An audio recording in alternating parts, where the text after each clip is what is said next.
আসসালামু আলাইকুম রহমতুল্লাহি ওবরকাতুহু। সম্মানিত দর্শক, এই মুহূর্তে সচিবালয়ের যে গুরুত্বপূর্ণ পদ এবং পদবি, সেখানে নিয়োগ লাভের জন্য যে দৌড়াদৌড়ি এবং হুড়োহুড়ি হচ্ছে, তার ফলে রাষ্ট্রের কি ক্ষয়ক্ষতি হচ্ছে, ব্যক্তিগতভাবে যারা আগে আওয়ামী লীগের বড় পদ পদবিতে ছিলেন তাদের কি ক্ষয়ক্ষতি হচ্ছে, বিএনপির কি ক্ষতি হচ্ছে, জামাতের কি ক্ষয়ক্ষতি হচ্ছে, এই বিষয়গুলো নিয়ে আমি যতটুকু জানি, আমার যে বাস্তব অভিজ্ঞতা রয়েছে সেটা নিয়ে কথা বলবো। দ্বিতীয়ত কথা বলবো যে পুলিশ প্রশাসনের যে নিয়োগ বদলি, তার ফলে আসলে কি হচ্ছে, সত্যিকার অর্থে কারা কতটুকু লাভবান হচ্ছে। আরেকটা বিষয় নিয়ে কথা বলবো যে সারা বাংলাদেশের বিভিন্ন জায়গাতে থানাগুলোতে আওয়ামী লীগের লোকদের বিরুদ্ধে মামলা দেওয়ার জন্য বিএনপির লোকগুলো সেই পুরনো কায়দায় যেভাবে থানাকে ব্যবহার করছে, এর ফলে আলটিমেটলি বিএনপির কতটুকু লাভ হবে এটা আমি বলতে পারবো না, কিন্তু অনেকে সেই যে বলার চেষ্টা করছেন যে তাদের আসলে লাভ কি হচ্ছে। তো এই থানার যে মামলা এবং এই সকল কর্মকাণ্ডের ফলে বিএনপির আসলে কি লাভ হচ্ছে, ক্ষতি হচ্ছে, এই বিষয়গুলো নিয়ে যদি বিএনপি এই মুহূর্তে বিচার না করে, বিশ্লেষণ না করে, তাহলে সামনের দিনগুলোতে তাকে অতীতের মতোই পরিণতি ভোগ করতে হবে। আপনারা ইতিমধ্যে দেখেছেন যে বিএনপির সাবেক কর্মকর্তা, পুলিশের কিছু কর্মকর্তা এবং সিভিল সার্ভিসের কিছু কর্মকর্তা, এর মধ্যে হাতে গোনা দুই একজন যারা সরাসরি বিএনপি অফিসের সাথে জড়িত ছিলেন, কষ্ট ভোগ করেছেন, জেল খেটেছেন। আবার অনেকে এই সময়টিতে বিএনপি অফিসে বসেছেন এবং সঙ্গে সঙ্গে ডিজিএফআই, এনএসআই থেকে শুরু করে অনেক যে গোয়েন্দা এজেন্সিগুলো আছে তাদের সঙ্গে তথ্য পাচার করে নিজেদের অস্তিত্ব বজায় রেখেছেন। পরিবর্তিত পরিস্থিতিতে এই তাদের একটা বিরাট অংশ এই মুহূর্তে যেভাবে তাণ্ডব চালাচ্ছেন, যা সকলের নিকট দৃষ্টিকটু মনে হচ্ছে, এবং এর ফলে অনেক ভালো ভালো লোক যারা এতদিন ধৈর্য ধারণ করেছেন তারাও ফ্রন্ট লাইনে এদের কারণে বিএনপিকে রাজনৈতিকভাবে একটা নাজেহাল অবস্থার মধ্যে ফেলে দিচ্ছেন। উদাহরণ হিসেবে বলি, চেয়ারপারসন বেগম খালেদা জিয়ার ব্যক্তিগত সচিব হিসেবে একসময় কর্মরত ছিলেন প্রশাসনের একজন কর্তা, নাম সাত্তার সাহেব। আমি তাকে যতটুকু দেখেছি নরম, ভদ্র এবং বিনয়ী একজন মানুষ। তো তার নেতৃত্বে এখন অবসরপ্রাপ্ত যারা কর্মকর্তা রয়েছেন, বঞ্চিত যারা কর্মকর্তা রয়েছেন এবং যাদের শরীরে বিএনপির ট্যাগ লাগানো, যে এরা বিএনপির লোক এবং আওয়ামী লীগ তাদেরকে টার্গেট করেছে এবং বঞ্চিত করেছে, তারা প্রজাতন্ত্রের কাজকর্ম বাদ দিয়ে সারাক্ষণ দলবাজি করত, বিএনপি করত। এখন যেভাবে প্রশাসনের আওয়ামী লীগে যারা আছে তাদেরকে ট্যাগ দেওয়ার চেষ্টা হচ্ছে যে এরা যোগ্যতার চাইতে আওয়ামী লীগ করতে কবে, ছাত্রলীগ করতে কবে, এই অপকর্মে যারা জড়িত তাদেরকে যেভাবে বাদ দেওয়ার চেষ্টা করা হচ্ছে, হয়তো 100 জনকে ট্যাগ করা হচ্ছে, তার মধ্যে 10 জন ভালো আছেন, 90 জনই খারাপ। আবার বিএনপির জমানাতে যে কাজটি আওয়ামী লীগ করেছিল, বিএনপিকে ট্যাগ দেওয়ার চেষ্টা করেছিল অনেক লোক, কিন্তু আসলে বিএনপির নাম ভাঙিয়ে তখন বাড়াবাড়ি করেছিল, এবং এটি আমাদের সিভিল সার্ভিসের বা পুলিশ সার্ভিসের জন্য খুবই ক্ষতিকর। তো এখন ওই সময়টাতে আওয়ামী লীগ যাদেরকে বাদ দিয়েছিল তারা আবার নতুন করে সংগঠিত হচ্ছে এবং এদের নেতৃত্বে পুলিশের কয়েকজন কর্মকর্তার নাম আসছে, আর বিএনপির কয়েকজন কর্মকর্তার মানে সিভিল সার্ভিসের কয়েকজন কর্মকর্তার নাম আসছে। তার মধ্যে সিভিল সার্ভিসে সাত্তার সাহেবের নাম আসছে, যিনি ম্যাডামের পিএস হিসেবে চাকরি করেছেন এবং তার সরকারি চাকরির মেয়াদ চলে যাওয়ার পরেও তিনি ওই অফিসে দায়িত্ব পালন করেছেন। সমস্যা কি? সমস্যাটা হলো তারা অফিসার্স ক্লাব দখল করার জন্য সেখানে কাউন্টার বৈঠক করেছেন। আবার অফিসার্স ক্লাবে যেটা নজিরবিহীন কখনোই ঘটেনি, সেটা হলো সরকার সমর্থিত যারা অফিসার্স রয়েছেন, সাবেক সরকার সমর্থিত, আওয়ামী লীগ সমর্থিত, মেজবার নেতৃত্বে, উনিও সচিব। তো মেজবা সাহেব যখন এই এরকম একটা বৈঠক ডাকবেন, সেটার খবর পেয়ে আবার ওই আন্দোলনের যারা ছাত্র তারা অফিসার্স ক্লাবে ঢুকে পুরো ক্লাব দখল করে নিয়েছে। তাহলে বোঝার চেষ্টা করুন যেটা অফিসার্স ক্লাবের জীবনে কখনো ঘটেনি। সেখানে আওয়ামী লীগের সুবিধাভোগী শ্রেণীরা বৈঠক করবেন, সেটা প্রতিহত করার জন্য আন্দোলনকারী ছাত্ররা, সমন্বয়করা তারা দলবল নিয়ে সেখানে তাদেরকে ঠেকিয়ে দেওয়ার জন্য ঘেরাও করেছেন এবং সেখানে তারা সেই অফিসার্স ক্লাবে বসে ঠিক জাস্ট লাইক এ অফিসার তারা পুরো পরিস্থিতির নিয়ন্ত্রণ করার চেষ্টা করেছেন এবং এর ফাঁকে আবার বঞ্চিত কর্মকর্তারা এই অফিসার্স ক্লাবে গিয়ে হম্বিতম্বি করেছেন। তাহলে অফিসার্স ক্লাবের যে ইমেজ, এটা যে যাকে বলে গুরু গাম্ভীর্যতা, সব কিছু ধুলায় তছনছ হয়ে গিয়েছে।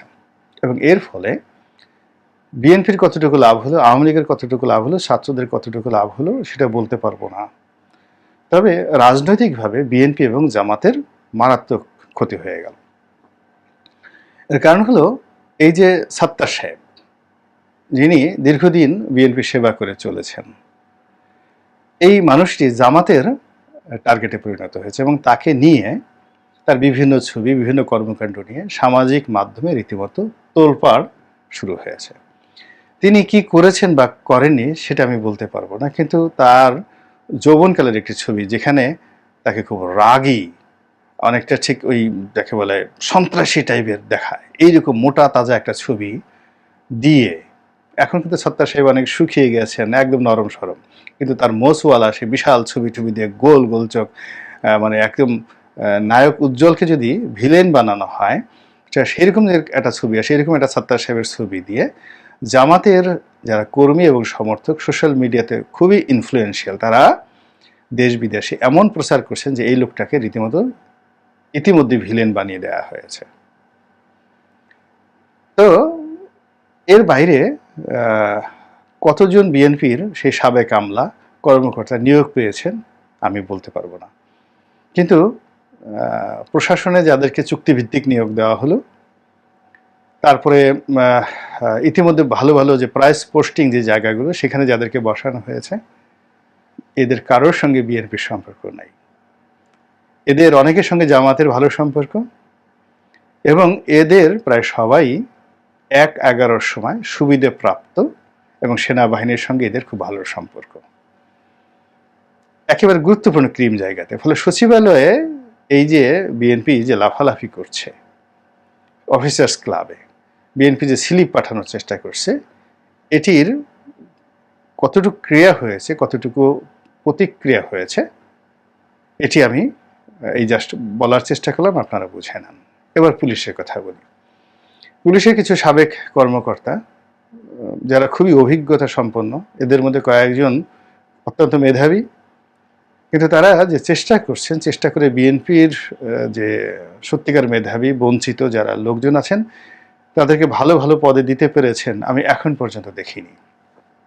কিন্তু এর মধ্যে অনেকগুলো পদ পদবিতে কিন্তু কৌশলগতভাবে অনেকে নিয়োগ লাভ করে ফেলেছেন এবং অনেকে যে পাইপলাইনে আছেন তার মধ্যে ঠিক সত্যিকার অর্থে বিএনপির জন্য ডাইহার্টেড, তারপর খুবই মেধাবী, যোগ্যতম এবং আগামী দিনে বিএনপির জন্য লাভজনক হতে পারে, উপকার পেতে পারে, এই ধরনের ব্যক্তিত্ববান সাহসী কর্মকর্তা এই গত কয়েকদিনে নিয়োগ পেয়েছেন, এটা আমি এখন পর্যন্ত দেখিনি। আওয়ামী লীগের লোকজন চলে যাবেন, মানে আওয়ামী লীগের যেমন কে পড়ে ঢাকার ডিআইজি, মেট্রোপলিটন কমিশনার তো আলটিমেটলি নতুন নিয়োগ হয়েছে, আইজি নিয়োগ হয়েছে, সিআইডিতে নিয়োগ, মানে যে খুব কে পোস্টগুলো, এই কে পোস্টগুলোতে বিএনপি এখনো পর্যন্ত দিতে পারেনি, কিন্তু না দিয়ে তারা যে কাজগুলো করেছে তার ফলে এই সুযোগে যারা এসেছে তাদের দ্বারা বিএনপির কোনো উপকার হবে না, বরং ক্ষতি হবে। বরং এই সময়টিতে বিএনপির যারা লোকজন এই তালিকা করার চেষ্টা করেছে বা বিভিন্নভাবে ইনফ্লুয়েন্স করার চেষ্টা করেছে, এটি হিতে বিপরীত হয়ে যাচ্ছে। গেল দুটো। ৩ নম্বরে যেটা আমি বলতে চাচ্ছি সেটি হলো যে বিভিন্ন থানাতে মামলা দেওয়া, একেবারে গণহারে মামলা দেওয়া। আমার কাছে মনে হচ্ছে যে এই সময়টিতে বিভিন্ন থানাতে মামলা দেওয়ার চাইতে বিভিন্ন থানাতে বিএনপি নেতাকর্মীদের বিরুদ্ধে যে মামলাগুলো রয়েছে এইগুলো কুল্লো খালাস করা সবার আগে প্রয়োজন ছিল। এবং এই যে একটা ব্রিদিং স্পেস বিএনপি পেল, এই সময়তে তারেক রহমান থেকে শুরু করে বেগম জিয়া থেকে শুরু করে দলের যত শীর্ষ নেতা থেকে তৃণমূল পর্যায়ে যে মামলার পাহাড় জমে আছে, বলা হচ্ছে 50 লাখ মামলা। এই মামলাগুলো যদি একটা টার্গেট নিয়ে 15 দিনের মধ্যে খালাস করার জন্য বিএনপি চাপ প্রয়োগ করত এবং অন্য কোনো দিকে না তাকিয়ে বিএনপি এই জিনিসটিকে আগে খালাস করত, তাহলে বিএনপির জন্য সবচেয়ে ভালো হতো। এরপর দ্বিতীয় ফেজে গিয়ে বিএনপির যখন নির্বাচন করার সময় আসতো তখন সে আসলে ক্রিমিনাল কেস এটা যে কোনো সময় দেওয়া যেত। কিন্তু এখনও পর্যন্ত পুলিশে প্রশাসনে কোনো জায়গাটাতেই তাদের কোনো প্রভাব বিস্তার হলো না, তাদের নেটওয়ার্ক তৈরি হলো না। কিন্তু এর মধ্যে বিভিন্ন জায়গাতে আওয়ামী লীগের বিরুদ্ধে মামলা দিয়ে পুলিশকে উদ্বুদ্ধ করে যে পরিস্থিতি সৃষ্টি করা হচ্ছে, আলটিমেটলি এ থেকে করে বিএনপির মারাত্মক ক্ষতি হয়ে যাবে। বিএনপি একটা বড় দল এবং এই দলের দুঃসময় আমি এসেছি এবং এখনো পর্যন্ত বিএনপি সুসময় এসেছে তার 1% কোনো সম্ভাবনা আমি দেখছি না। বরং 2018 সনে নির্বাচনের আগে মাসখানেক সময়, অর্থাৎ নভেম্বর এবং ডিসেম্বর, এই পুরো ডিসেম্বরের 15 তারিখ, 2018 নভেম্বর মাসের পুরোটা সময় এবং ডিসেম্বর মাসের পুরো সময়টাতে বিএনপির জন্য আওয়ামী লীগের অধীনে যে সম্ভাবনাটুকু ছিল, যে নিঃশ্বাস ফেলার সময়টুকু ছিল, যে দরজাগুলো খুলে গিয়েছিল, সেটার 25%ও কিন্তু এখনো হয়নি। আপনি মির্জা আব্বাস সাহেবের কথাই চিন্তা করেন, ডক্টর মোহাম্মদ ইউনূস তাকে ডেকেছেন, তিনি গিয়েছেন। উইদাউট অ্যাপয়েন্টমেন্টে গিয়ে দেখেন তো আপনি তার সাথে দেখা করতে পারেন কি না। বা সচিবালয়ে বিএনপির কয়জন শীর্ষ নেতা গিয়ে উপদেষ্টাদের সঙ্গে বিনা নোটিশে দেখা করে আসতে পারবেন না। তা আপনারা বিনা নোটিশে গিয়ে 5 জন লোক ক্যান্টনমেন্টে ঢুকে সেনাপ্রধানের সঙ্গে দেখা করে আসেন, পারবেন না। হয়রা যারা এই সমন্বয়ক, যে যারা একেবারে বাচ্চা বলছি আমরা যাদেরকে, তারা কোনো নোটিশ ছাড়া, এই আমি যে লোকগুলোর কথা বললাম, ডক্টর ইউনূস, যে কোনো উপদেষ্টা, সেনাপ্রধান, এখানে কোনো নোটিশ ছাড়া 1 মিনিটের মধ্যে তারা সেখানে ঢুকে যেতে পারে। তো কাজেই বিএনপির যেখানে মির্জা ফখরুল থেকে শুরু করে মির্জা আব্বাস থেকে শুরু করে অন্তত শীর্ষ 10 জন নেতা, এই জায়গাগুলোতে কোনো রকম নোটিশ ছাড়া যদি তারা যেতে না পারেন, তাহলে আপনার অবস্থানটা কি? আপনি এখন কোথায় আছেন? আপনার ওজন কতটুকু, আকার কতটুকু, আকৃতি কতটুকু, এগুলো আমি আর কিভাবে আপনাদেরকে বোঝাবো? কাজেই সাবধান হন, নিজের পকেট সামলান, ভূগোল সামলান, দল সামলান। অন্যের বিরুদ্ধে লড়াই করার আগে নিজের পায়ের উপর যে আপনার আস্থা, বিশ্বাস, এটি অর্জন করুন, তারপরে সিদ্ধান্ত নিন। আল্লাহ আমাদের সবাইকে হেদায়েত দান করুন এবং হেফাজত করুন। আসসালামু আলাইকুম ওয়া রাহমাতুল্লাহি ওয়া বারাকাতুহু।